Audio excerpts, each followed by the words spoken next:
O acidente nuclear de Chernobyl é um dos acidentes mais conhecidos no mundo inteiro. Uma terrível fatalidade rodeada de curiosidades e histórias desconhecidas. E hoje, galera, a pedido de vocês, iremos falar um pouco mais sobre o que há debaixo da usina de Chernobyl. Vocês estão preparados? Ainda não, porque ainda não deixaram um like aqui embaixo. E se inscrevam no canal se não é inscrito. E agora, se você deixou o joinha e se inscreveu, bora pro vídeo, puxa a vinheta.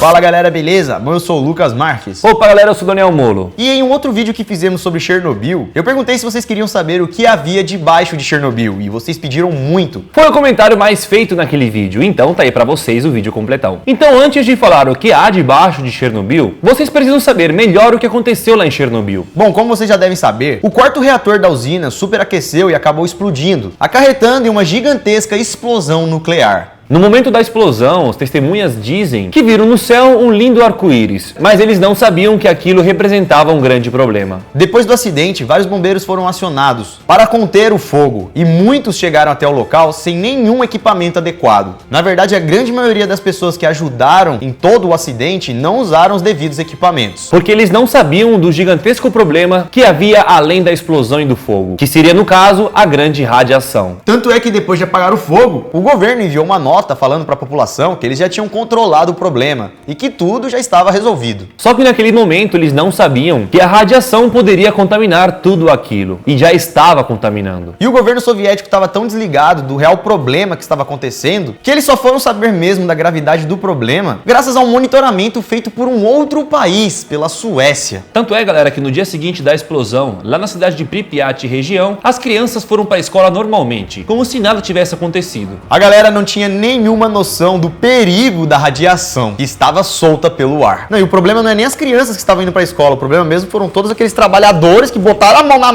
massa radioativa, sem nenhum equipamento adequado. Esses heróis que ajudaram a conter toda a explosão e meter a mão na massa radioativa foram os primeiros a sentirem os resultados e serem assim prejudicados e falecerem. E então, mais ou menos 2 dias depois, o exército foi chamado para medir a radiação de vários pontos ali de Pripyat. E descobriram que a radiação que estava no ar em vários locais ultrapassava centenas de vezes o que um ser humano podia aguentar. Ou seja, a situação estava crítica. Sem contar também que no reator, o local onde houve a explosão, havia ainda um incêndio radioativo. A estrutura ali não estava mais aguentando e podia desabar a qualquer momento, causando assim uma explosão ainda maior. Tudo porque debaixo do reator havia uma grande quantidade de água. Água essa que foi acumulando quando os bombeiros tentaram apagar o incêndio ali. Só que ainda assim havia muita radiação ali em cima, que podia acabar caindo e entrando em contato com a água. E se isso acontecesse, acabaria espalhando ainda mais a radiação por ali, já que formaria uma enorme nuvem de fumaça e vapor, espalhando assim uma nuvem radioativa. Foi aí então que eles entenderam que o fogo não era o problema mesmo era a radiação. Mas alguma coisa precisava ser feita. E para isso eles tentaram apagar aquele fogo antes que a laje desabasse em cima da água. Para isso então o exército utilizou helicópteros, que jogaram toneladas de areia e nitrato de bário, para assim controlar o incêndio e abaixar a temperatura por ali. O problema é que mesmo apagando o fogo, o núcleo da radiação estava tão quente que continuava queimando. Então eles tiveram que partir para um plano B, que foi lançar toneladas de chumbo ali em cima. E só depois disso que a temperatura do reator começou a baixar. As histórias dizem que todos os pilotos dos helicópteros foram afetados pela radiação. E nessa altura do campeonato, o governo já estava ciente do problema que eles tinham e tiveram que evacuar as cidades, retirando todo mundo através de ônibus. Cerca de 300 mil pessoas tiveram que sair de suas casas. O fogo então foi apagado. Porém, ali havia restado uma enorme massa radioativa, que continuava emanando a sua radiação. Então, para manter aquela enorme massa radioativa fechada e presa para sempre, eles tiveram a ideia de fazer um enorme sarcófago, uma caixa, um caixão de chumbo, para assim manter toda a radiação presa ali dentro e fazer o primeiro controle em relação ao ar. Mas mesmo assim, depois de ter feito esse sarcófago, havia um outro enorme problema. Como a massa estava em contato com o chão e era uma massa muito pesada e radioativa, com o passar do tempo, aquela massa iria contaminando cada vez mais o solo, o chão, podendo assim contaminar até mesmo o lençol freático, e aí já era. Isso acabaria contaminando a água de várias regiões, água natural para fazer praticamente tudo. E isso preocupou muito o governo, pois se por algum motivo essa massa, essa radiação contaminasse o lençol freático, poderia assim causar um dano irreversível à natureza e às pessoas que morassem ali na região. Então para isso foi feito mais um plano debaixo da usina de Chernobyl, para poder então evitar que essa massa entrasse em contato com o lençol freático, debaixo da usina foi cavado um enorme túnel. Então vários mineiros da região da Ucrânia foram convocados, e no total foram 400. Os trabalhadores ficaram 15 dias trabalhando durante 24 horas, e fizeram um túnel de 168 metros de comprimento. Mais uma vez, galera, um detalhe: nenhum desses trabalhadores tinha proteção contra a radiação. Eles não estavam com as proteções adequadas, e a história diz que a maioria desses mineiros morreram devido a problemas causados pela radiação. Mas mesmo assim, eles fizeram o trabalho deles e construíram esse enorme túnel. O túnel foi feito ligando o reator 3 ao reator 4. E debaixo do reator 4, eles fizeram um enorme buraco ainda mais profundo, onde inicialmente eles tinham um plano de encher de nitrogênio líquido, para congelar ali a área e impedir que a radiação se espalhasse pelo solo. Porém, eles pensaram bem e não quiseram fazer isso, pois poderia fazer uma rachadura e contaminar do mesmo jeito. Então tiveram uma outra ideia: o concreto. Então ali debaixo eles fizeram uma enorme camada de concreto, que tinha uma espessura de mais de 2 metros. E isso foi um ato muito necessário, pois evitou que o magma radiativo penetrasse no lençol freático que havia ali debaixo. E se isso acontecesse, galera, seria um estrago ainda maior. E esse túnel, galera, foi feito para que eles pudessem entrar lá do reator 3, né, onde não havia acontecido nenhuma explosão, e por ali debaixo eles teriam acesso ao reator 4. Pois se eles não fizessem dessa forma, eles iriam ficar expostos à radiação, porque, né, eles iam ter que entrar por ali dentro, no local mesmo onde explodiu. Ia ficar cara a cara com o negócio. Então esse túnel foi uma medida muito inteligente para eles poderem trabalhar e assim poder chegar até esse grande problema. Para fazer o túnel e para poder fazer também o buraco que estava ali embaixo do reator 4, o buraco que foi enchido de concreto, os trabalhadores tiveram que escavar muita areia, e algumas dessas já estavam contaminadas. Mesmo assim, ainda não estava tudo feito, pois ali ainda havia muitos restos da explosão, pedaços de prédios, estruturas radioativas. Tudo isso deveria ser jogado em algum lugar, pois eles também estavam contaminados. E para isso, então, mais uma vez o exército teve que botar a mão na massa, e chamaram mais de 400 mil reservistas para ajudar, e fizeram uma enorme limpeza no reator. Dessa vez os soldados iam com algumas proteções, porém proteções bem fracas comparados aos níveis de radiação que haviam por lá, e por conta disso muitos não resistiram. Cerca de 20 mil faleceram e 250 mil ficaram com sequelas. Depois disso, eles tiveram a ideia de começarem a usar aparelhos controlados por controles remotos para poder fazer essas limpezas. Porém, galera, a radiação estava tanta que nem os aparelhos controlados estavam aguentando e começaram a apresentar problemas. E galera, essa grande massa então que ficou dentro do reator de número 4, que a gente falou que era muito perigosa e que podia entrar em contato com a água e assim causar uma explosão ainda maior, esse objeto também é conhecido como pé de elefante ou medusa, que é tão radiativo que ninguém pode chegar perto dele. Existe até uma lenda que você não poderia nem olhar para ele, porque só de olhar seria fatal. Tudo devido à enorme radiação que esse objeto emite. Mas mesmo assim existe um lugar debaixo de Chernobyl que é considerado como um dos piores lugares, um local bem desconhecido que ninguém deve visitar. Estamos falando, galera, do porão de Chernobyl. Muitos nem conhecem esse local. Inclusive, nas excursões que acontecem lá em Chernobyl, os guias nem falam desse local, muito menos te levaria até lá. Isso porque esse local é um dos lugares mais radioativos que existem em Pripyat. Este local que estamos falando é um pequeno porão que fica em uma unidade médica lá da cidade. Esse porão fica debaixo de um dos prédios do hospital e ele seria um corredor bem estreito e comprido de aproximadamente 60 a 70 metros. O local é cheio de canos, tubos e também alguns pequenos quartos. Quartos que tem no máximo 15 metros quadrados. Mas o que tem de tão perigoso nesse lugar? Este, galera, foi o local onde vários trabalhadores feridos que ajudaram a conter o fogo, a evacuar as pessoas, que botaram a mão na massa, foram levados. Então muitos trabalhadores que precisavam de ajuda médica foram levados para lá. Os que foram também atingidos pelas chamas radioativas foram levados para lá. Todo mundo que estava ajudando, que estava trabalhando no acidente durante aqueles dias, acabavam indo para esse porão. E muitas dessas pessoas acabaram falecendo nesse porão, juntando assim muita radiação em um só local. Além dos corpos, todas as roupas dessas pessoas eram jogadas nos quartos desse porão, amontoando então um monte de itens radioativos. As roupas estavam tão contaminadas que nem pareciam mais ser tecido. Elas literalmente brilhavam com a radiação. E como então o governo não sabia o que fazer com essas roupas, onde jogar, decidiram então manter tudo ali mesmo, dentro desse porão. Tudo então que era radioativo e entrava naquele porão, ficava por lá. E os bombeiros, por exemplo, já sabiam da gravidade do problema que havia ali naquele porão. E por conta disso, eles se trocavam em uma outra região. Porém, algo deu errado e só tinha um porão para utilizar. E é por isso que todos os objetos dos bombeiros, incluindo as roupas, estão no porão do hospital até hoje. Um local que ninguém deve entrar. Ah, mas como que ninguém sabe desse local, mas vocês dois sabem? Meu filho, tchau, você sabia, né, parça? Brincadeira, galera. Tudo isso aqui foi contado por um estudioso que ficou durante toda a sua vida estudando o caso de Chernobyl. E esse cara entrevistou várias testemunhas, trabalhadores que deram suas vidas e outros que ficaram vivos. Assim ele ele conseguiu saber várias histórias e informações sobre a cidade. Tudo isso que falamos foi um pouco da história de Chernobyl e do que tem lá embaixo. Mas galera, existe muito mais coisa para ser dita. Inclusive podemos também falar no que tem em cima de Chernobyl, né? Que é o grande sarcófago de chumbo. Vários sarcófagos já foram colocados desde o desastre, mas para colocar cada sarcófago foi uma missão complicadíssima e que dá para fazer um vídeo só contando tudo para vocês. O que eles tiveram que fazer antes, né, para limpar o reator, o que eles fizeram depois quando o sarcófago foi colocado, o que eles fizeram quando o sarcófago ficou destruído, né, porque a radiação foi corroendo ele, e até mesmo no final o novo sarcófago, como eles colocaram para encaixar, porque é um negócio gigantesco. E os caras não ficam lá perto para construir. Enfim, se vocês quiserem, deixa muito like nesse vídeo e também deixa os comentários aqui embaixo. E esse foi o vídeo de hoje. Espero que tenha gostado. Se gostou, deixe seu like. Também compartilhe ele para um amigo, alguém que curta Chernobyl, queira saber, se informar, saber um pouco mais dessas histórias. Histórias desconhecidas que pouca gente sabe. Então se você gostou, galera, deixa o seu like, mas deixa mesmo, porque esse vídeo só saiu porque vocês pediram. Eu tinha falado no vídeo anterior, né, quem queria esse tema e tal. Depois eu até esqueci de fazer, mano. Só que aí eu entrei lá no vídeo, eu vi que vocês estavam pedindo muito. Cadê o vídeo? Cadê o vídeo? Cadê o vídeo? Eu falei, ó,